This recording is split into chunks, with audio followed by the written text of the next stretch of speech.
The MR2 passed MOT on its first attempt, so it's time to do some long overdue servicing.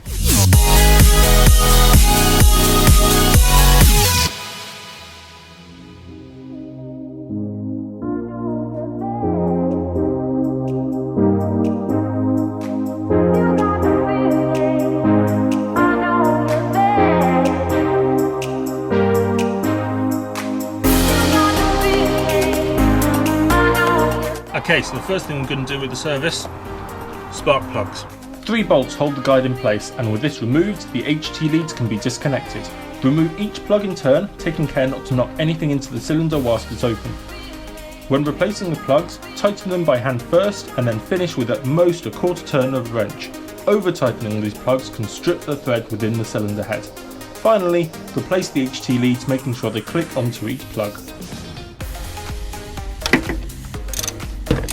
I've learned to change the oil on an MR2 without jacking up the car.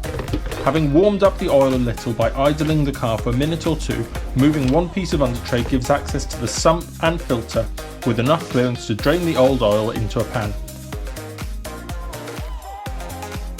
You can then remove the old filter using any number of specially designed tools, again catching any oil in a pan. If you don't have the right tools to hand, driving an old screwdriver through the filter and using that as leverage works too, although it's a lot more messy. Before moving on to refill the system, I checked the sump plug to make sure the washer came off with it. For the sake of a few pence, it's well worth using a new sump plug washer when you put the plug back in again. I'm using a genuine Toyota filter because they're both easy and inexpensive to get from your local dealer. Whichever filter you choose, you should pre-fill it with clean oil before fitting it back onto the filter housing. The filter itself only needs to be done up to a firm hand tight, and you don't need tools to tighten it any further. Now it's time to fill the engine with oil. I tend to use a fully synthetic oil as it's more resistant to breaking down at high temperatures compared to a mineral oil. However, this isn't as important on a normally aspirated car compared to one with a turbocharged engine.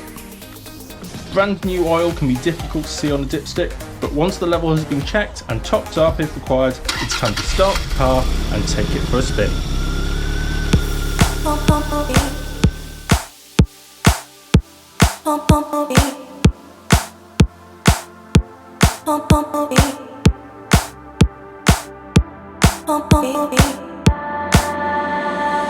So I took the car for a drive after the service and the ABS light turned on.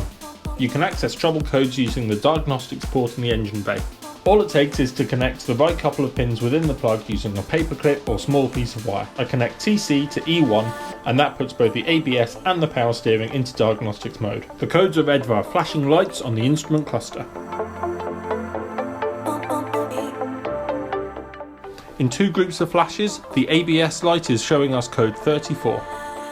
The workshop manual lists this as a fault with the rear left sensor, and a quick test with the multimeter tells me that it's not the wiring but the sensor at fault. When I try to remove the sensor, it comes out in pieces and its mounting on the hub is damaged as a result. So the best course of action now is to replace the entire hub and sensor as one. This is the hub that came off the car. Frustratingly, I had to take it somewhere with a hydraulic press because the drive shaft had seized so badly on the splines that I simply could not get it apart myself. With the replacement hub fitted, the ABS system's all happy again and the new sensor's working perfectly.